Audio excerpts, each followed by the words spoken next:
I'm Mike Morin. For the past 100 years or so, people have enjoyed candlepin bowling all the way from the Canadian Maritimes into New England.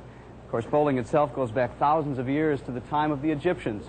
But our form of bowling, candlepins, was introduced in Worcester, Massachusetts back in 1881. Since then, thousands of people have enjoyed the game, and there are many reasons, one of which is everybody can enjoy candlepins. You don't have to be big or strong or fast. Children, senior adults, everybody can play. And the reason we're putting this bowling video together for you is so that new bowlers getting acquainted with the game can learn the proper style and technique. And for those of you who've been at it for a few years, would like to improve your game, maybe add a couple of pins to your average, make it a lot more fun, perhaps we can help you too. So at this point, let me introduce our instructor. He's a touring professional, a television competitor as well, and a bowling center proprietor. Please welcome Dan Murphy. Hey, Mike. Hey, Dan. Thanks for inviting me today. Glad you're here. Mike, what we're going to try to attempt to do today for yourself and for the people at home is give all of us a few tips, a few ideas that's hopefully going to help you improve our game. Okay, what we're going to try to do today is to break down this instruction into 4 different areas: the grip, the stance, the approach, and the follow-through. And each one of those areas relates directly or indirectly to timing, and that's the second thing I'd like to emphasize.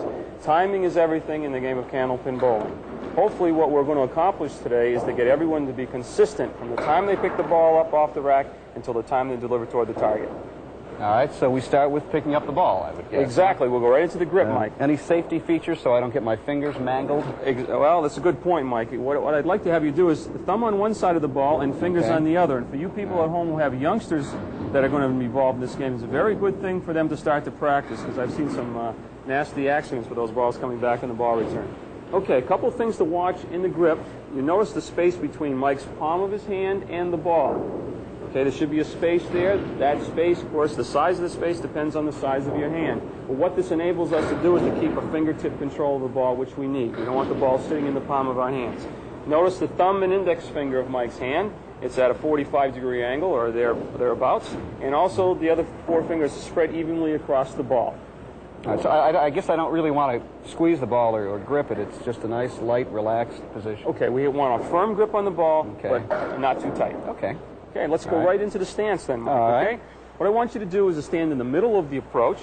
Okay, I want you to be relaxed, keeping in mind that when we start our approach, our slide ending position is going to be 4 to 6 inches behind the foul line.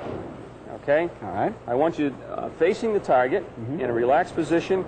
Okay, the ball should be held in a position between the nose and the waist. Okay, I prefer it about waist high or slightly above waist high. I feel real comfortable at that position.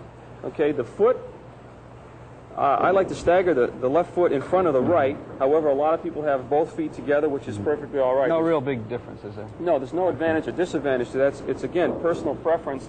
And if you get with your local instructor, I mean, he's going to help you with a lot of different things that make you feel real comfortable up here. But I like mine staggered.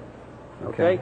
The other thing I'd like to mention is that I like the weight a little bit on the right foot, slightly more weight on the right. This enables me to take that first step with the left foot with no problem. And we are talking about right-handed bowlers, I may mention to you people at home. Those of you who are left-handed are going to have to reverse some of the things that we're talking about. Before we go any further with the lesson, maybe we should, for a moment, address the issue of etiquette, because a lot of times bowling centers are crowded, and you don't want people getting in your way, and you don't want to get in their way. So how do we know who's got the right of way, Dan? That's true. And for you people at home, etiquette is a big part of candlepin bowling. It's a big part of any sport.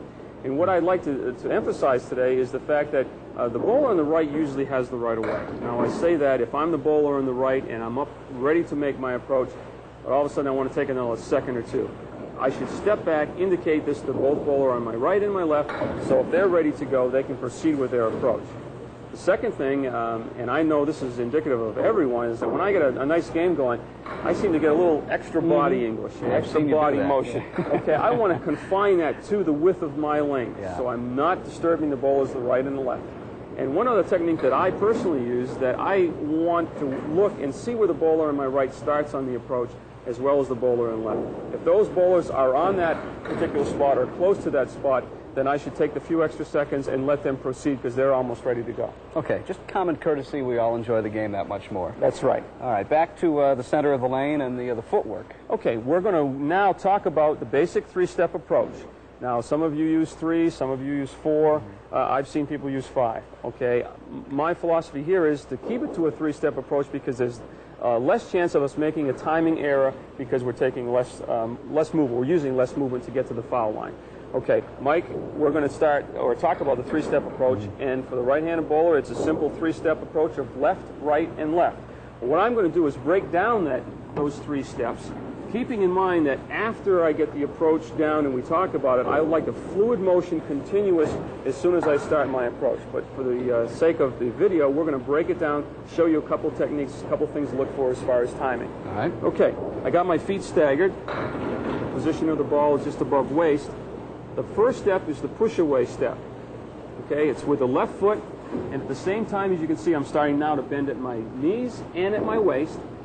At the completion of this first step, you'll notice that the arm and the ball is at approximately a 4 o'clock position. So continue through with the second step, my right foot coming through. The arm swing now starts back. You'll notice that the arm and the leg pass at approximately a 6 o'clock position. And I complete that second step, and at this step, Mike, at the completion of this step, you see my arm swing is at the height of the backswing, parallel with the floor or slightly above the parallel position. Is there any reason why, Dan, you couldn't wind it up and really wing it? Why just parallel to the floor? Well, you'll see a lot of the great Candlepin bowlers probably have a bigger backswing than that. But again, my theory is that the extra movement of that arm is going to create some problems when you release the ball as far as the timing goes. Okay. So parallel with the floor, maybe slightly above parallel.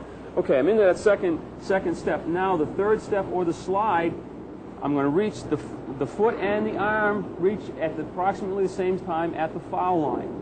Okay, and right into the follow-through, which is nothing more but a continuation after I release the ball up toward the target. Okay, now what I want to check here, Mike, is my sliding foot should be pointed toward the target pin as well as my follow-through and my arm toward the target. Okay, this enables my shoulders and my chest to be squared to the target as well. All right. Is there any, maybe we can talk for just a moment about a couple of the common problems that many bowlers have. There must be a couple of things that you as an instructor see on a day-to-day basis. Well, the 2 things that come to my mind, and I'm sure you people can relate to this at home, how many of you have thrown the ball, after you release the ball, you act like a ballerina at the foul line? Not deliberately, but it just happens. Right, you lose your balance. Yeah. What's happening is that you're taking that 3-step or 4-step approach toward the foul line. Your momentum of the body is going forward. The natural tendency after you release the ball is to want to stand up. So the body's moving forward this way, and you want to stop that and create a position or a movement of upward movement, and it's caused you to lose your balance. Now, a quick